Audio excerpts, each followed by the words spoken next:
사랑하는 형제자매 여러분, 오늘 우리가 함께 나눌 말씀의 여정을 시작하기에 앞서 잠시 여러분의 마음을 모아주시길 부탁드립니다. 만일 오늘 이 이야기가 여러분의 마음에 울림을 준다면 그 은혜를 주변에도 나누어 주십시오. 여러분의 작은 공유와 구독이 더 많은 영혼에게 빛과 소망을 전하는 귀한 통로가 될 수 있습니다. 이 채널을 통해 하나님의 말씀이 널리 퍼져나가도록 함께 기도하는 마음으로 동참해 주시길 바랍니다. 이 영상을 듣는 모든 분들 위해 우리 주님의 평강과 은혜가 가득하기를 축복합니다. 성경은 우리에게 경고합니다. 마지막 때가 이르면 적그리스도가 일어나 전 세계를 통제하는 거대한 시스템을 구축할 것이라고 말입니다. 요한계시록 13장 16절과 17절은 그날의 모습을 이렇게 묘사하고 있습니다. 그가 모든 자 곧 작은 자나 큰 자나 부자나 가난한 자나 자유인이나 종들에게 그 오른손에나 이마에 표를 받게 하고 누구든지 이 표를 가진 자 외에는 매매를 못하게 하니 이 짐승의 표는 단순히 물건을 사고 파는 경제활동에 필요한 증표, 그 이상이 될 것입니다. 그것은 적그리스도 자신에게 충성을 맹세하는 상징이 될 것입니다. 우리 중 많은 이들은 어떻게 이런 수준의 전면적인 통제가 가능할지 의문을 품어왔습니다. 당연히 사람들이 저항하지 않을까요? 하지만 성경은 수많은 군중이 기꺼이 그 표를 받을 것이라고 예언합니다. 왜일까요? 그 이유는 적그리스도가 강압과 기만이라는 두 가지 강력한 전술을 사용할 것이기 때문입니다. 그는 표를 거부하는 사람들의 삶을 극도로 어렵게 만들어 그들이 다른 선택의 여지가 없다고 느끼게 할 것입니다. 동시에 그는 자신이 경배와 충성을 받을 만한 신적인 존재라고 믿게 만들어 다른 사람들을 속일 것입니다. 오늘날 우리는 기술, 미디어, 그리고 국제정치를 통해 이러한 전술의 초기 단계가 준비되는 것을 목격하고 있습니다. 지금부터 어떻게 강압과 기만이 사람들을 짐승의 표를 받도록 몰아갈 것인지 깊이 살펴보겠습니다. 먼저 강압에 대해 이야기해 보겠습니다. 강압은 압도적인 압력을 가하여 사람들의 저항을 무너뜨리는 강력한 수단입니다. 이는 항상 물리적인 힘을 동반하는 것은 아닙니다. 때로는 식량, 물, 주거지와 같은 기본적인 필수품에 대한 접근을 잃을 것이라는 위협만으로도 사람을 굴복시키기에 충분합니다. 적그리스도의 시스템은 모든 상업활동을 통제함으로써 이러한 형태의 압력을 극대화할 것입니다. 표를 받기를 거부하는 사람들은 사고 파는 모든 행위에서 철저히 배제될 것입니다.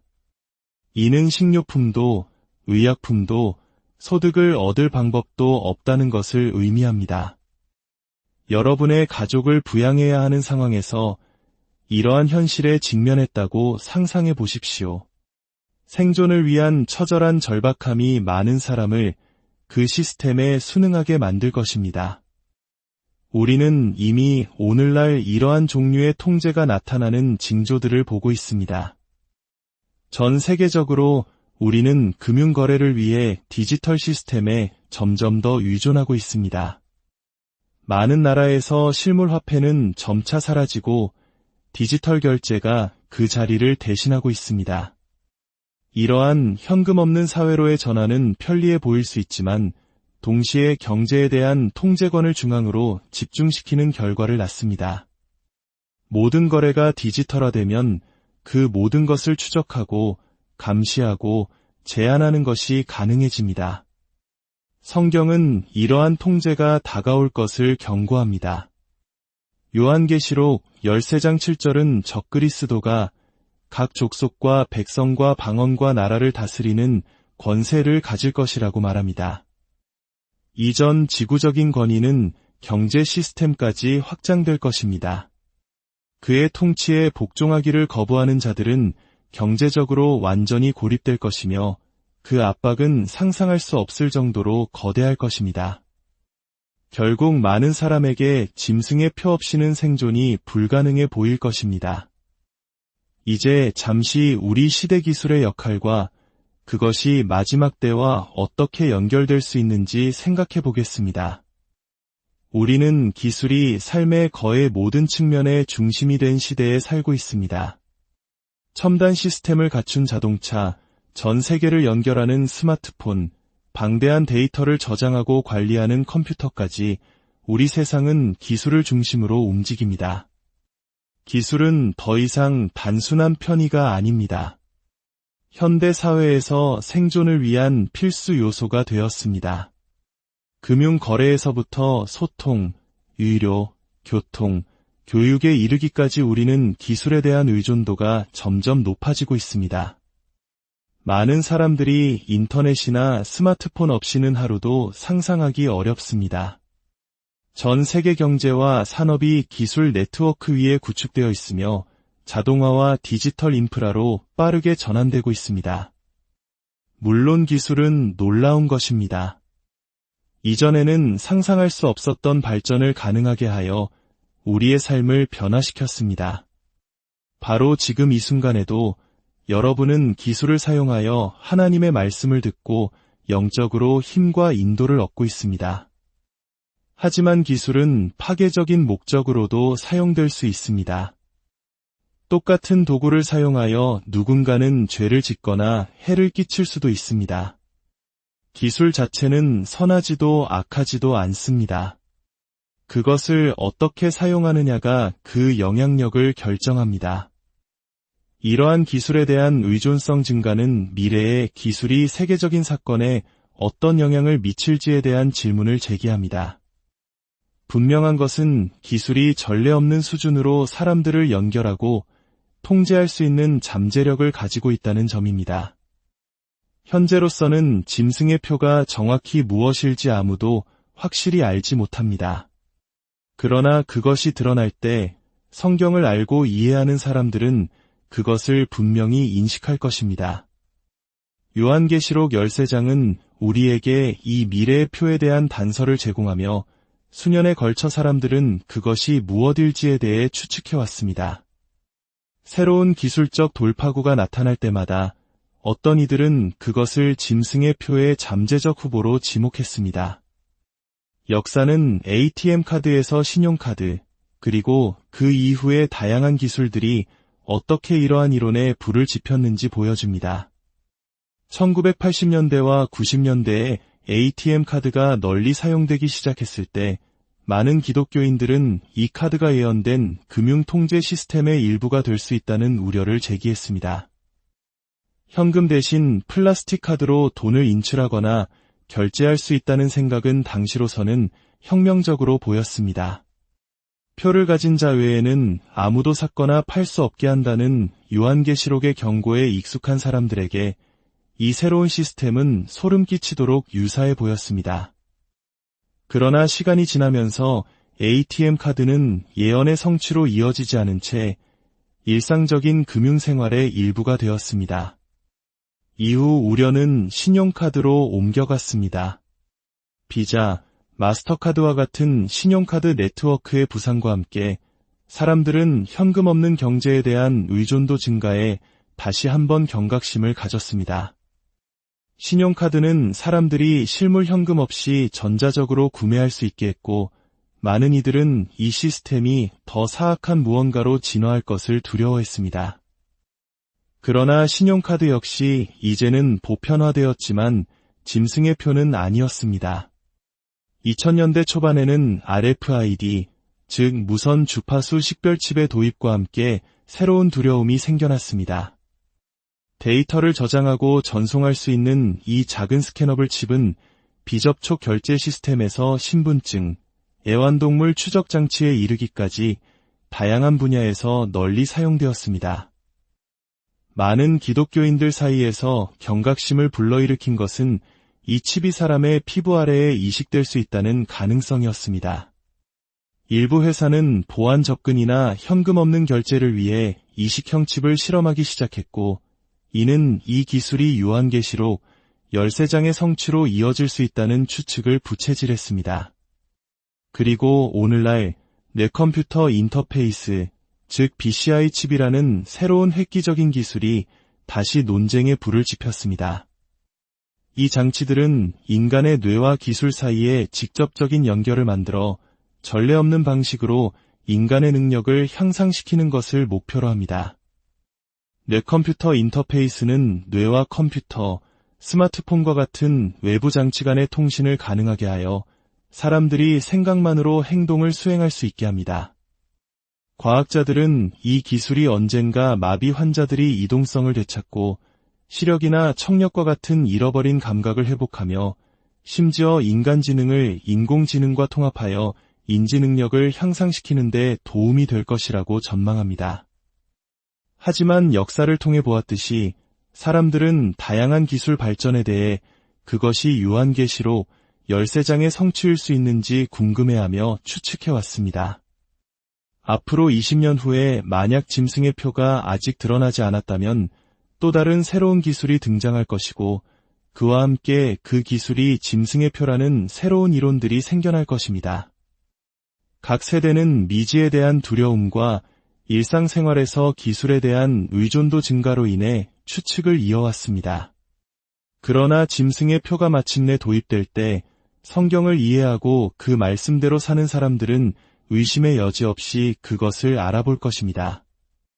성경은 적그리스도가 이 표를 세상에 강요하기 위해 두 가지 주요 방법을 사용할 것이라고 말합니다. 바로 강압과 기만입니다. 둘 다 강력한 도구이지만 특히 기만은 매우 중요한 역할을 할 것입니다. 마지막 때는 비할 데 없는 속임수의 시대가 될 것이며 성경은 이에 대해 반복적으로 경고합니다. 예수님 자신도 마태복음 24장 4대 5절에서 너희가 사람의 미혹을 받지 않도록 주의하라. 많은 사람이 내 이름으로 와서 이르되 나는 그리스도라 하여 많은 사람을 미혹하리라고 강조하셨습니다. 사도 바울도 진리를 거부하는 자들에게 임할 강한 미혹에 대해 경고했습니다. 이 시대는 강압뿐만 아니라 광범위한 영적 무지와 혼란의 시대가 될 것입니다. 강압이 많은 사람을 무너뜨리는 동안 기만은 훨씬 더 많은 사람을 더대 빠뜨릴 것입니다. 요한계시록 13장 14절은 적그리스도가 기적적인 표적과 이적을 행하여 땅의 거주민들을 속일 것이라고 말합니다. 그는 자신을 단순히 정치 지도자가 아니라 경배와 충성을 요구하는 신과 같은 인물로 내세울 것입니다. 이 속임수는 너무나 설득력이 있어서 스스로를 신자라고 여기는 일부 사람들조차 하나님의 말씀이라는 진리에 굳게 서 있지 않다면 미혹될 수 있습니다. 세상은 이 시점에 이르러 너무나 극적으로 변해 있어서 많은 사람들이 더 이상 진리를 인식하지 못할 것입니다. 그들이 한때 신뢰했던 가치, 제도, 지도자들은 부패하거나 재정이 되었을 것입니다. 사람들은 혼돈 속에서 해답, 희망, 안정을 찾을 것이고 적그리스도는 바로 그러한 것들을 제공하는 것처럼 보일 것입니다. 그는 전쟁, 경제 붕괴, 사회 불안으로 고통받는 세상에 평화를 가져다 줄 수 있는 구원자 같은 인물로 자신을 포장할 것입니다. 이미지를 통해 그는 수백만 명의 신뢰와 경배를 얻게 될 것입니다. 성경은 거짓 선지자들과 적그리스도가 자신들의 주장을 입증하기 위해 표적과 기사를 행할 것이라고 경고합니다. 출애굽기에서 파라오의 마술사들이 흑마술의 힘을 통해 하나님의 기적 일부를 흉내낼 수 있었던 것처럼 적그리스도와 그의 추종자들은 어둠의 악마적 힘을 사용하여 세상을 속일 표적을 행할 것입니다. 영적으로 눈이 먼 상태에서 많은 사람들은 그 표를 받는 것이 신에 대한 충성의 행위라고 믿게 될 것이며 그것이 자신들의 운명을 파멸로 봉인하는 것임을 깨닫지 못할 것입니다. 이 속임수는 무작위가 아닐 것입니다. 그것은 치밀하게 계획되고 계산될 것입니다. 속임수의 날들이 빠르게 다가오고 있습니다. 우리는 경계하며 준비하고 변치 않는 하나님의 말씀의 진리의 뿌리를 내려야 합니다. 우리의 믿음을 강화하고 그리스도와의 관계를 깊게 할 때는 바로 지금입니다. 그렇게 함으로써 우리 주변의 세상이 거대한 속임수에 굴복할 때 우리는 굳건히 설 수 있을 것입니다. 최근 몇 년간 세계의 강대국들은 인공지능, 즉 AI 기술의 패권을 차지하기 위해 치열한 경쟁을 벌이고 있습니다. 한 강대국의 지도자는 AI 기술을 선도하는 국가가 세계를 지배할 것이라고 공언하기도 했습니다. 이러한 배경 속에서 우리는 그리스도인으로서 이 정보를 어떻게 받아들여야 할까요? AI와 적그리스도의 짐승 시스템 사이의 연관성을 제기하는 한 가지 관점이 있습니다. 이 이론은 요한계시록 13장 14대 15절의 말씀에 초점을 맞춥니다. 짐승 앞에서 받은 바 이적을 행함으로 땅에 거하는 자들을 미혹하며 땅에 거하는 자들에게 이르기를 칼에 상하였다가 살아난 짐승을 위하여 우상을 만들라 하더라. 그가 권세를 받아 그 짐승의 우상에게 생기를 주어 그 짐승의 우상으로 말하게 하고 또 짐승의 우상에게 경배하지 아니하는 자는 몇이든지 다 죽이게 하더라. 이 구절의 핵심 문구는 짐승을 위하여 우상을 만들라. 그 짐승의 우상에게 생기를 주어 말하게 하고입니다. 어떤 이들은 이 성경 구절이 홀로그램이나 로봇 형태의 AI에 대해 이야기하고 있다고 제안합니다. AI가 적그리스도의 명령을 집행하는 데 사용될 수 있는 인간이 만든 창조물이기 때문에 짐승 시스템의 일부가 될 것이라는 이론입니다. 오늘날의 세계에서 대다수의 사람들은 이미 AI를 일상생활에 통합하고 있습니다. 우리 중 얼마나 많은 사람이 인공지능 스피커나 자동차, 보안 카메라의 AI 시스템과 대화합니까? AI는 우리에게 직접 응답하고 명령을 따르거나 정보와 방향을 제시합니다. 많은 사람들이 AI와의 상호작용이 이미 우리 삶의 광범위한 일부라는 것을 깨닫지 못합니다. 그러나 우리가 주목해야 할 부분이 있습니다. 한 언론사는 미래의 길이라는 이름의 비영리 종교 법인에 대해 보도했습니다. 그 법인의 설립 문서는 컴퓨터 하드웨어와 소프트웨어를 통해 개발된 인공지능에 기반한 신격의 실현, 수용, 그리고 예배의 활동을 집중할 것이라고 명시하고 있습니다. 여기에는 신성한 AI 자체를 만드는데 도움이 되는 연구 자금 지원도 포함됩니다. 이 종교는 AI 전문가와 AI 기반 신격 예배에 관심이 있는 일반인들을 대상으로 공동체 활동을 통해 회원을 모집할 계획이라고 합니다. 이것이 바로 짐승의 시스템이 형성되는 초기 단계처럼 들리지 않습니까? 언젠가 우리가 전례 없는 규모로 인간의 행동을 추적, 분석, 조작할 수 있는 고급 AI가 존재하는 세상에 살게 될 가능성이 과연 없을까요? 짐승의 표가 AI와 연결된 형태로 나타나 당신의 행동이나 수능도에 따라 사회 참여를 허용하거나 제한할 것이라고 생각하는 것이 과연 터무니없는 상상일까요? 이러한 가능성은 이론적이지만 많은 그리스도인들은 AI가 향하는 방향에 대해 면밀히 주시하고 있습니다. 그리스도인으로서 성장하고 성숙해감에 따라 지식을 늘려야 할 때가 올 것입니다. 성경은 내 백성이 지식이 없으므로 망하는도다 라고 말합니다. 지식의 부족은 위험한 것입니다. 왜냐하면 그것은 무기도 비전도 없이 싸움에 나서는 것을 의미하기 때문입니다. 간단히 말해 그리스도인의 삶은 싸움입니다. 그래서 우리는 선한 싸움을 싸우라는 말씀을 듣습니다. 그래서 우리는 우리의 씨름은 혈과 육을 상대하는 것이 아니요 통치자들과 권세들과 이 어둠의 세상 주관자들과 하늘에 있는 악의 영들을 상대함이라는 말씀을 듣습니다.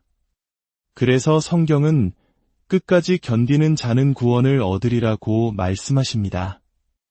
이 모든 것은 내가 그리스도를 따르기로 선택했을 때 그의 군대에 입대하는 것임을 말해줍니다. 그렇다면 당신의 적에 대한 지식 없이 어떻게 싸울 수 있겠습니까? 자신을 방어할 도구와 자원에 대한 지식 없이 어떻게 전투에 임할 수 있겠습니까? 지식의 부족은 불행히도 너무나 많은 그리스도인들을 파괴하는 원인입니다. 그래서 저는 여러분의 적, 어둠의 왕국에 대해 몇 가지를 드러내고자 합니다. 당신이 누구와 싸우고 있는지 알기를 바랍니다. 그러나 더 중요하게는 이 메시지가 여러분의 영혼을 일깨워 전투를 위해 분연히 일어나게 하기를 기도합니다.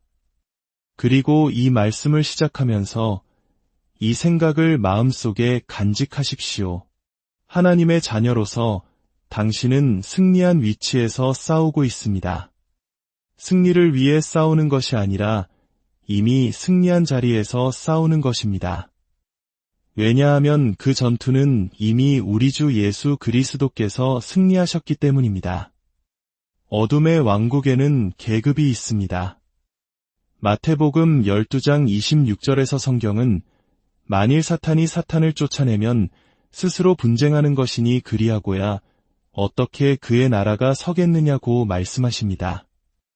이 구절을 통해 우리는 사탄이 자신의 왕국, 즉 어둠의 왕국을 가지고 있음을 알 수 있습니다. 그의 왕국은 하나님의 왕국에 대항하여 어느 정도 통합되어 있으며 모든 왕국과 마찬가지로 어둠의 왕국에도 권력의 기둥, 즉 지휘 체계가 있습니다. 에베소서 6장 12절은 우리의 씨름은 혈과 육을 상대하는 것이 아니요 통치자들과 권세들과 이 어둠의 세상 주관자들과 하늘에 있는 악의 영들을 상대함이라고 말합니다. 이것은 영적 적들의 목록입니다. 이 구절을 어떻게 해석하든 어둠의 왕국에는 분명히 계급 질서가 있음을 시사합니다. 사탄 아래에는 최고 수준의 악한 영적 세력들이 있을 것이며 저는 이것이 바로 정사들이라고 믿습니다. 다니엘의 이야기를 기억하십니까? 그는 21일 동안 기도하고 또 기도했습니다. 그리고 마침내 천사가 그의 응답을 가지고 왔을 때 다니엘 10장 12대 13절은 이렇게 말합니다. 두려워하지 말라 다니엘아 내가 깨달으려 하여 내 하나님 앞에 스스로 겸비하게 하기로 결심하던 첫날부터 내 말이 응답받았으므로 내가 내 말로 말미암아 왔느니라. 그런데 바사 왕국의 군주가 21일 동안 나를 막았으므로 내가 거기 바사 왕국의 왕들과 함께 머물러 있더니 가장 높은 군주 중 하나인 미가엘이 와서 나를 도와주므로 바사 왕국의 군주.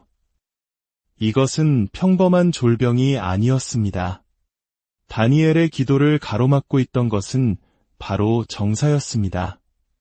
대천사 미가엘이 와서 개입해야 할 만큼 강력한 존재였습니다. 이는 더 높은 계급의 악한 권세였습니다. 그러나 어둠의 왕국에 이러한 계급이 있음에도 불구하고 하나님의 왕국은 자연스럽게 그 자체의 질서를 가지고 있습니다. 우리 하나님은 질서의 하나님이시며 그의 명령을 수행할 수 있는 셀 수 없이 많은 천사들을 가지고 계십니다. 어떤 천사들은 단순히 예배하기 위해 창조되었고 다른 천사들은 메신저이지만 감사하게도 우리에게는 전쟁하는 천사들이 있습니다.